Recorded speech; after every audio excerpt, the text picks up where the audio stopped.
What were the lyrics to the song? Waymaker, miracle worker. So if I ask, do you believe it? Oh man, there's a little something in your mailbox. For that. Yeah, it'd be okay to say that I believe it, but I'm looking for more evidence for it so that I can know it. There would be nothing wrong with that. But if you know it, then you can share with someone why you know it, right? You can share your experience. That's one of the things we're going to raise today is something about religious experience. So we did some foundational work yesterday talking about what is philosophy, what is knowledge, how do we acquire it, how do we engage skepticism a little bit. I want to start with this verse today. We're going to get into a couple arguments for God's existence.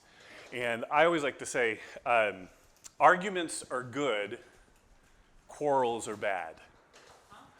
Arguments are good, quarrels are bad. Everyone say it with me. Arguments are good, quarrels are bad. Now I challenge you to do a study in both, you'll see in Proverbs, in the New Testament, it talks about not being quarrelsome. But Paul goes to the synagogue, he goes to Athens, he goes to the Areopagus, and he argues. It literally said argues with the various people. But there's a posture. So you have a purpose, but you have to have a posture. We'll just start with this today. Be wise in the way you act towards outsiders. Make the most of every opportunity. One thing my wife and Tracy have enjoyed about you guys, you've been so hospitable. You'll just walk up and say hi or help us along, and that makes a huge difference in someone's life. And we have to do that to other people too. Let your conversation be always full of grace. No, it obviously doesn't say sometimes full of grace, always full of grace. When the police officer pulls you over and he walks up, let your speech be full of grace, even though your heartbeat is pounding, right? Let your conversation be seasoned with salt. Any chefs here? What does salt do? Hey? Brings out the flavor. Brings out some of the flavor, right? Breaks down some the sinew, some other things. Makes something tasty. The gospel is a robust steak dinner, or if you're vegan, a robust veggie dinner. Right? Just make sure I'm covering my bases, right? So that you may know how to answer who? Ooh, that's a big challenge. You know, working your way, it's about growing so that you will have a sense of how to interact with everyone. Let your speech be full of salt. Let it be seasoned. Be graceful, right? So we have a purpose, we have a position that we share with other people, but we want to make sure we have a posture of grace and humility as we do that. You may be familiar with this verse, but in your heart, set apart Christ as Lord, spiritual formation component. Always be prepared. This is what you're doing right now. You're preparing yourself for conversations, even conversations with your own self. Because there's times when you doubt that he's a miracle worker or you're in a dark place and you can be your own coach, and the Holy Spirit can use your own mind to coach yourself and saying, you know, hey, why is my heart so downcast? No, put your hope in God. And you can kind of coach yourself through things. In a dark night, you can maybe doubt that God is present, but you can actually lean on some of the stuff I'm going to share with you and go, yeah, but I don't just believe. I know God is real. And I may not be seeing it, I may not be feeling it, but I actually know it based off of historical reasons, my own experience, various kinds of arguments. So you want to be prepared to give an answer to everyone who asks you. Now notice that you should be living a life where people are asking you questions. Isn't that interesting? Now, we might be assertive and actually go up to people and start conversations, and that's wonderful. Some of us are a little bit more introverted, but regardless, our life should be different in the sense that people are like, well, why do you do that? Why do you think that? And they're going to ask questions. of you. Right? And you want to be able to give a reason for the hope that you have. But do it, notice the virtues that you should have, or at least be developing, with gentleness and respect. Right? So, spiritual formation component, you're setting your identity in Christ. You are training, preparing yourself to have good reasons, to be confident, to also communicate to others the reason why you have hope in God. But, you want to do it with gentleness and respect. Fair enough? How you guys doing this morning? Yeah? Now, did you feel yesterday a little bit like a little girl taking drink from a fire hose? Was it a lot of information for you? Maybe a little too much? Okay, that's all right. Even if you got 40 to 60%, you're doing great. I do some of this stuff with graduate students, and you guys are great. You guys are hanging in there. So I'm just encouraged. So redouble our efforts and let's be encouraged today. So we're gonna have some morning exercise. You ready for some exercise? Sure. Yeah, but this is intellectual exercise. It's actually more exhausting. Were you mentally fatigued after yesterday? Yes. Yeah. It is. It actually, chess players burn calories. Maybe not as much as surfers, but you actually do burn energy, both physical and deeply mental, when you're doing some of these kinds of things. So, I'm going to put you in groups of 3. And what I want you to do, I'm going to invite you to stand up for right now. Okay. And I'm going to come around and put you in groups of 3. We already in groups of 4. No. This is my plan. So, and you might have to rearrange a little bit, that's fine. Okay, so when I point your group out, you can sit down, all right? 1, 2, 3. Let's go. 1, 2, 3. 1, 2, 3. And if you need to pull a chair up to get next to each other, that's going to be good. I don't know. You guys, you're looking. Let's go 1, 2, 3, and then 1, 2, 3. All right. We good? 1, 2, 3. Right. 1, 2, 3. 1, 2, 3. All right. 1, 2. We got to mix it up. 3. Then, can I use leaders or no? All right. 1, 2, and 3. So I'm going to have you come over there. So you're with them. Is everyone in a group of 3? Do you want to be in that one and replace Nate since he's filming? Yeah. Because I think he has to go. All right. Now, in your groups, you're going to need to kind of face each other, but what I want you to do is to identify a person who will be A, B, and then C. So pick, it doesn't matter, just pick. I'm A, you're B, you're C.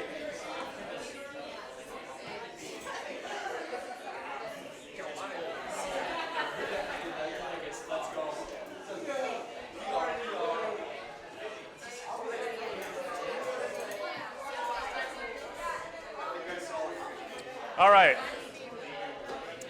Not too hard. All right. Let me get your attention real quick. There's going to be the room. All right. Well, good job. We're done. Go back to your seat. No, I'm just kidding.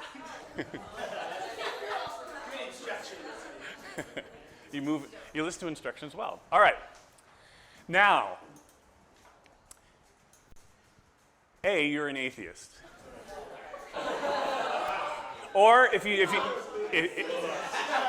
don't like atheist, you can be an agnostic. Who knows what an agnostic is? Please tell everyone. Where you don't necessarily believe in one thing, but more in things, right? Close. Not quite there. You believe in a God, you still know who he is. As a deist. No, that. A higher power. No, that's not actually what agnostics hold. I heard Nate kind of. Like, I don't know. I don't know. So that qualified, the there is a negation. I know. So non-theist means you don't believe in God. You don't think God exists. Agnostic is like maybe or no. So you can be an atheist or agnostic. Take your pick. All right, here we go. B, you're a theist. What is a theist? You believe in God. Okay. Now, I haven't necessarily told you what kind of theist you are, right? So, I mean, because you could be a Jewish theist, you could be a Christian theist, you could be a Muslim theist. So, but you're a theist. You believe in God, right? All right. Now, what's C going to be? A criminal?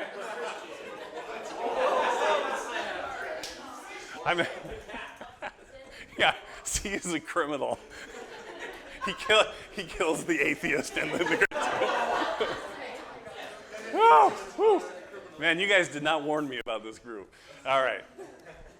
C is the observer. Now, observers,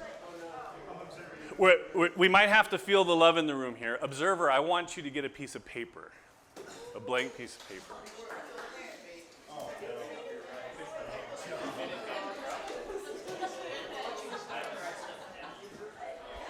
All right. So, listen carefully. If you need to take a piece of paper, someone who has paper, maybe give it to someone else if they need it. All right. So you're going to have A and B are going to have an argument. Not a quarrel, but an argument. And try to take it seriously, all right? The observer is going to write down what they're hearing because they're going to report on what they heard. Okay? So you got to be an active listener here. What is the atheist saying? What is the theist saying? Right? And try just the best you can, write it down. Okay. Now, here's the tricky part. You have 3 minutes. I'm going to get there. So, the theist or the atheist one of you is going to have to choose to start the conversation. You only have 3 minutes. So, I mean, just for the sake of the exercise, the theist can't just jump in and talk for 3 minutes. I mean, I guess you could, but it wouldn't be as fun.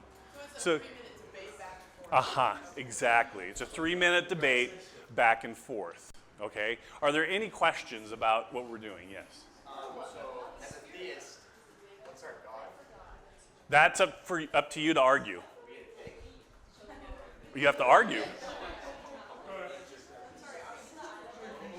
All right.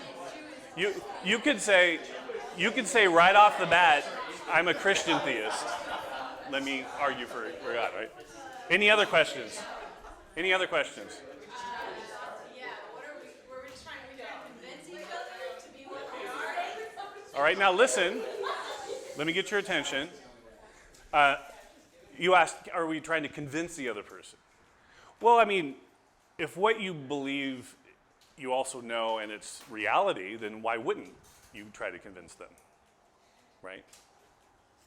If you're about to walk off a cliff, wouldn't you want someone else to tell you that you're going to walk off a cliff? Yeah, right?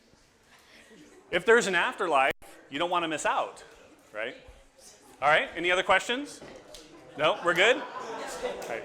Now, it's going to get a little loud, but it's only, remember, you only got 3 minutes, and I'm going to yell 15 seconds, and you can wrap up, all right?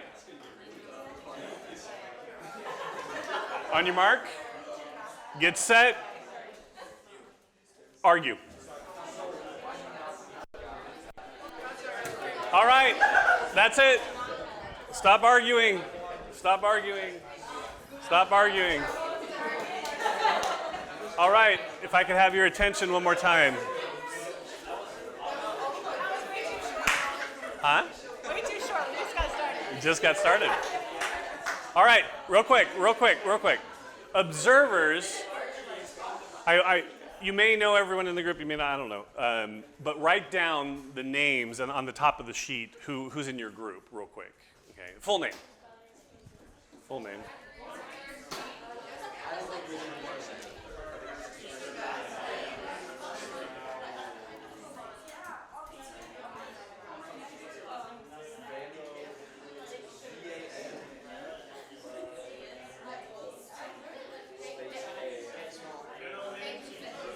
Huh? No, that's the first slide. I was like, man, I got two. Like, No. It's just for a pragmatic purpose. Okay. Here we go. Just real quick. Was that too long of a time? No. Too short? Too long. Okay. All right. Maybe you saw this coming, but C, you're now the atheist. Or agnostic. A, you're the theist. You got converted.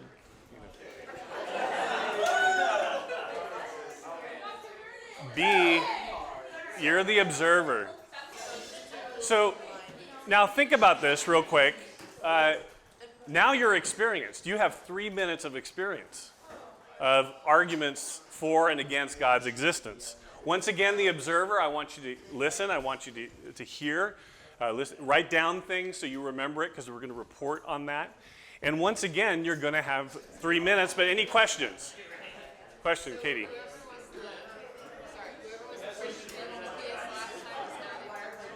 If you were C last time, you were the observer, but now it just moves.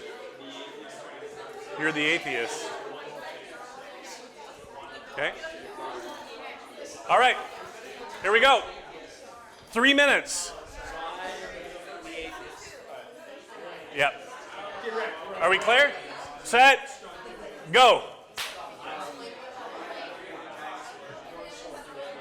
All right. Argument over. Argument's over. Stop arguing. I have to break you guys up. He did, on which part? Oh, nice. All right.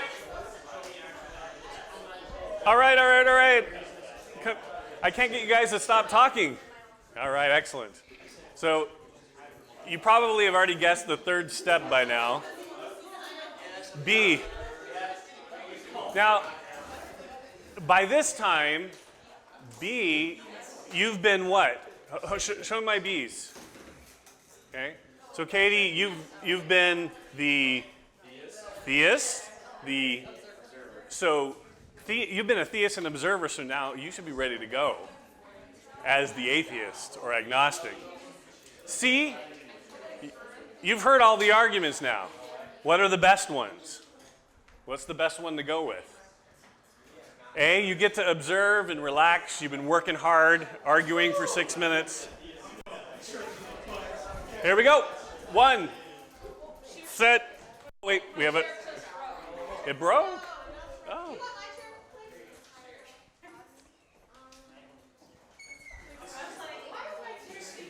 If you need to, you can stand up and argue. So, ready, set, go. All right, and stop arguing. Stop arguing. Come back together. Let's come back together.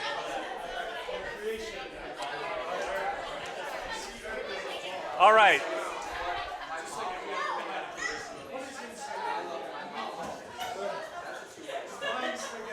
If you want to return to your seat, go ahead.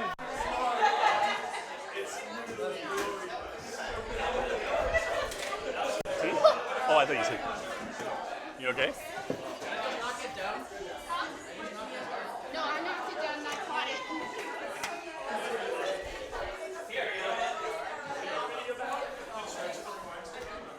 All right. Let me get your attention.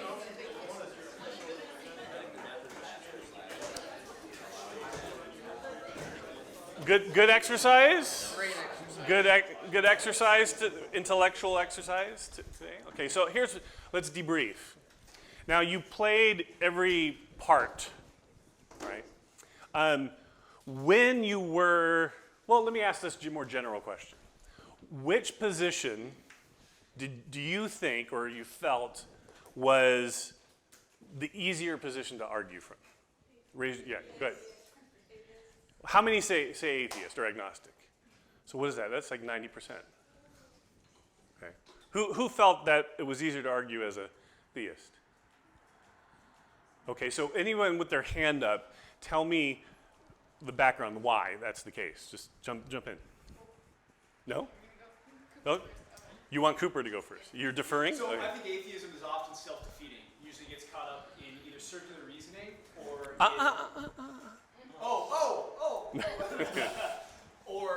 or you can see it's tied to somebody's bias or somebody's bitterness towards God, which can usually be seen pretty quickly.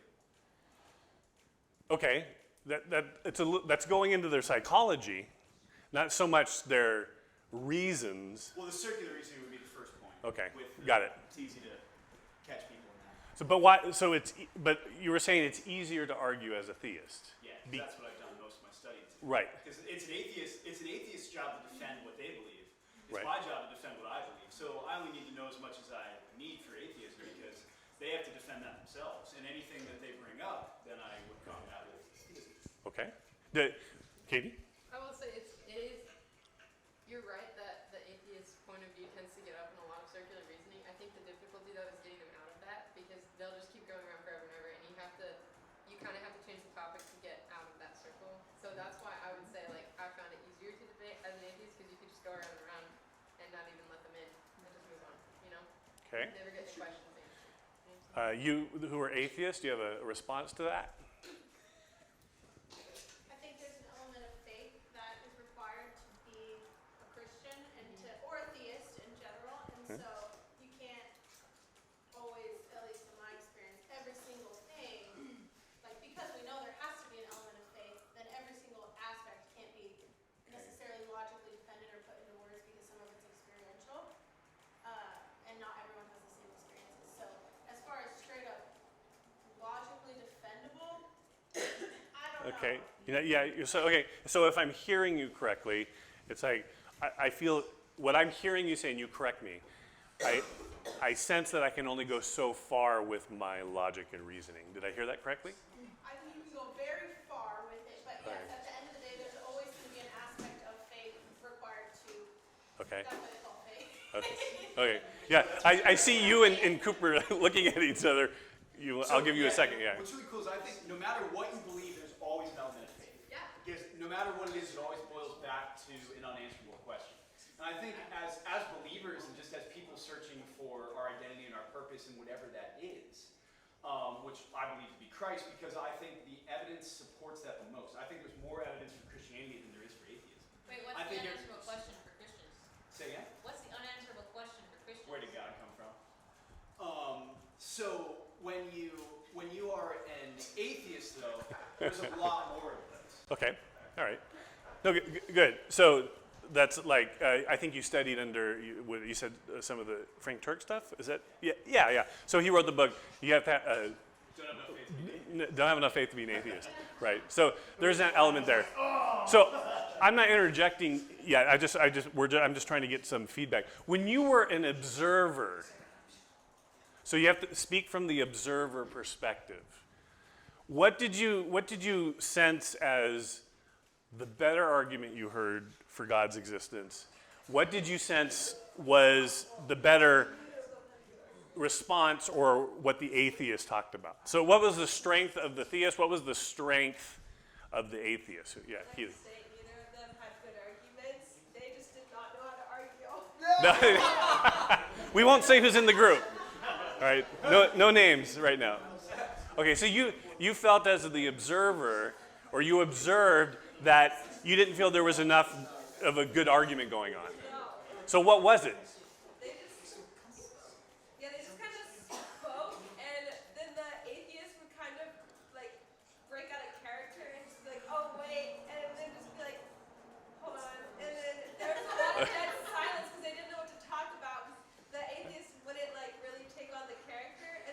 the Christian was just like going off in this tangent and saying like the same thing over and over again, and not going into detail about why they believe it. They're just saying the same thing. They're like, and faith, and faith. And faith. Okay. Okay, good. Colby, you want to comment? As an observer, remember. As an observer, I thought it was pretty interesting. Let's try to listen to one another. The atheist would just be able to come up and spout off a bunch of like super, like just random like views that the theist would have to like defend, and that every time the theist even like remotely defended it, he would just jump to another like random Okay. idea. So yesterday, real quick, yesterday I talked about iterative skepticism. Iterative means over and over. That was just the exact example of it, right? Say one thing, but why? But why? Or the next thing, the next thing. All right, great, good observation. So, observation? Yeah. Observation, and then over here. Go ahead. So one of the observations that I think atheists often tries to use science to smash a theist. Mm-hmm. And I think sometimes a lot of theists have issues trying to use science to combat that. Yeah, that's why we had Hugh and Jeff here, in part, two astrophysicists, and that. Was it Kitty or okay? Okay. I thought the best argument I heard from the atheists, not so much an argument, just a really fast way of shutting it down. They said, "I don't need God," and I've heard that before. I don't need God. Okay. It's a really difficult argument because it makes valid sense from their point of view. It's like, I don't need God. I've been doing fine so far. Like, I've never sinned. I don't believe in hell. That kind of stuff was what my dear atheist over here was. Yeah. Oh, don't be identifying people. Yeah, no, no, that's okay. Yeah, that's good. Like the How? fact Yeah. that- Sorry. No. Please Well, I was finish. just gonna say, just mainly, it was just like, I don't need God and hell isn't real, and those were like the main. Did they justify that position? Well, that's the difficult thing is they didn't justify it, but the Christian also couldn't like. Justify theirs? debate. Yeah. Okay. We're here. Our conversation was like, I believe we're animals and that we're all about reproducing and Okay. you know what's our point So of that was life the as atheists. okay. And Christians like, but we have Or atheists, souls. Animals don't have souls. What do you think about that? And the atheist is like, well, monkeys they have relation, they have emotions, they probably have souls, you know, whatnot. And the human's like, well, we have a different kind of interaction than those they do. We can do a lot more than monkeys. Interesting. And then the atheist said that, well, I don't believe we have souls. So they said that animals had souls, but then they said that they don't have souls. And then they said that people don't have souls. People They don't have believe souls. that. But monkeys do. That's as far as we got. This is why I wore the shirt today. Yeah. Annie? The argument that I was observing, trying to remember. That's okay. Good. Still waking up. So, the atheist point of view was saying a bit of like, at first, it doesn't make sense. And they were going over, as the argument went on, is like more on the evolution thing, coming from Okay. Neanderthals and all that. And the theist point of view was pretty much just, one of the main point was everything as complex as it is could not have been an accident, and it like had to be intentionally created. A design. That was like the main argument. That was the main argument. Okay. Anyone else? Any general comments that you want to give as we conclude? Yes. Whoever won the argument was the one that like understood their side, and so it doesn't matter. It kind of mattered who understood their side more, and it doesn't have to be by a lot. Okay. So if the theist didn't understand what they were talking about, then the atheist would just come out with arguments, and they wouldn't understand it. So lack of ability to communicate to one another. Not lack of ability to communicate, but like being able to take your knowledge and apply that to a debate, because many Christians and atheists, like they have things that they believe, but then they don't know how to apply that to an argument. Okay. So they don't know how to put it into an argument. So it just sounds like back and forth. What? Quarreling, or just he said, she said kind of a thing? Yes. Okay. I want to hear two more final comments. Anyone from the exercise?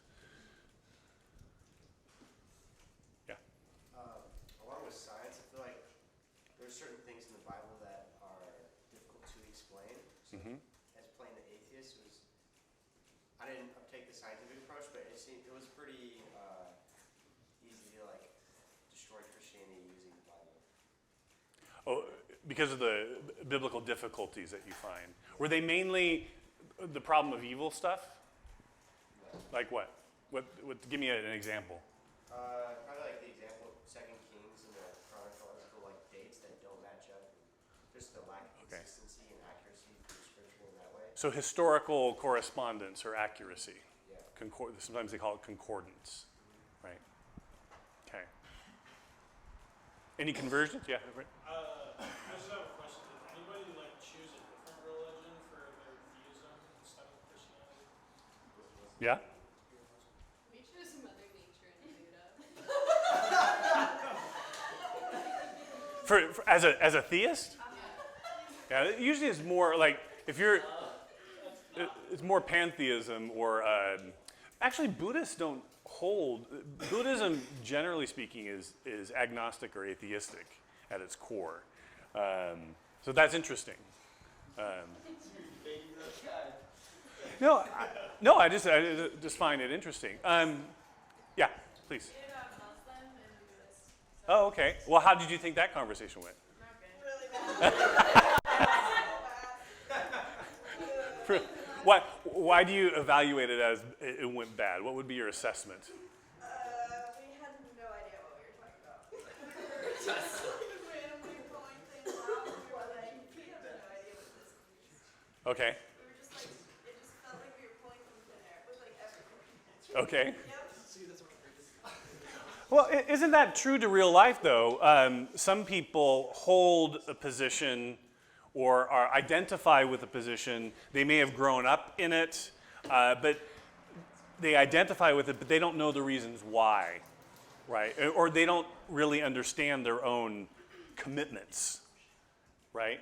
And that's why I said yesterday that we can try to go for consistency, logical consistency, but as human beings, it's very complex. We can hold very inconsistent ideas, right? Just in thinking about this, and then we're going to take a break. So when you, an acquaintance of mine actually went to graduate school with him. He has a radio program. Some of you may know of him, Greg Kokel. He had a great way of talking about arguments that I heard. I like to use it. If you want to make an argument, I heard a couple of times that we really weren't arguing. We were just going back and forth, right? So an argument is kind of like a house, right? Has anyone taken logic? I'm just curious. Don't feel bad. So where'd you take it? Just through college. Through college? Yeah, Colby, where'd you take it? That was a homeschool course. Homeschool? Great.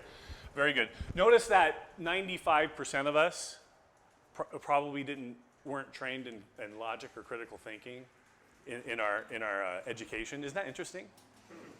When normally, historically, especially in the Jewish and Christian tradition, you were taught that through elementary, through your early years. In fact, Isaac Watts, you know who that name is? Anybody? Yeah, he wrote a famous hymn, didn't He sure did. It as well, right? So he wrote a hymn about losing like 9 members of his family, kids, or something along those lines. Wrote it as well with my soul. But did you know he also wrote a logic book? And he taught logic. Very interesting. So an argument is like a house, and if you're going to build a house, what do you need? You need a foundation. And not just any foundation, you need a solid foundation, right? Because you... Huh? Horatio V. Spafford wrote it as well. That's it, Horatio Spafford. Thank you for the correction, I appreciate that. I also like... I don't recognize that with that song. I was mistaken on that. But it was Isaac Watts who also wrote a logic book. So you need a foundation. Now, part of this foundation, and this is where another word for it in reasoning would be like common ground that we stand on. When you heard about the Muslim and the Buddhist, it sounded like in that conversation, they couldn't find the common ground to stand on. It's really difficult to have a fruitful conversation unless you find some common ground. Okay?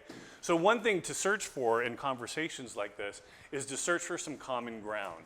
One of those is just the laws of logic and reasoning, right? If we both hold to these rules, things like, and you don't have to know these right off the top of your head, but the law of non-contradiction, the law of excluded middle, the law of identity. You may not be able to spout off what those are, but they're intuitively plausible. You understand it. Like, if I say I used to do this with my kids. There's an immovable object and an irresistible force. So at home in the garage, I have an immovable object and an irresistible force. Right? Not just a paradox, it's kind of a contradiction, right? They can't both be true at the same time in the same way, in that sense. Right? So you need a foundation, agree about the sort of the laws of logic, have some common ground with things, right? I was once in India, I was arguing in a good way with a Hindu, and he's like, well, the universe is an illusion. And I go, well, do you really believe that? You know, and he says, oh yeah. And I go, but when you walk out into the street and you see, and if you've ever been in India, the traffic in the streets is kind of wild, right? Because you have pedestrians, you have carts, you have rickshaws, you have trucks, you have buses. They're all competing, and there's no lanes. And they get by, and they're able to do it, but it feels chaotic for someone just new to that setting. And when you walk into the street and the bus is coming, do you move? Yeah, of course, right? So you don't think the bus is an illusion. And so we dialogue for a little bit, and he's like, well, I guess, yeah, I mean, the universe is here, and there's a bus there, and so we found some common ground, right? And just trying to do that. Now, with that, what else are you going to need for a house? Framing. What? Framing. Framing, walls. Probably made the foundation too big here. I did it too high, but anyway. So the walls are going to be your evidence. And that's going to hold up what? Insulation. You put insulation there. Yeah, you're going to have your roof. And the roof is your conclusion. So if you're going to make an argument, sometimes what people do is they have a foundation, some common ground, but they just slap a roof right on top of it. And there's no walls to hold it up, no evidence to hold it up. Other times, people have some evidence, but they don't really have a conclusion, or it's a weak conclusion, or it's too strong, right? You might have really weak wood and this steel roof, right? You have too strong of a conclusion, and the walls or the evidence too weak to really hold up the roof. Does that make sense to you? Or sometimes you think you might have really good evidence, and you don't actually draw a strong enough conclusion. That's kind of what I was arguing, that we fall back to belief when sometimes we actually know things, right? So what you want for a good argument is sort of a foundation, some common ground, and then you want to build your evidence to support a conclusion. Does that make sense to you? Okay?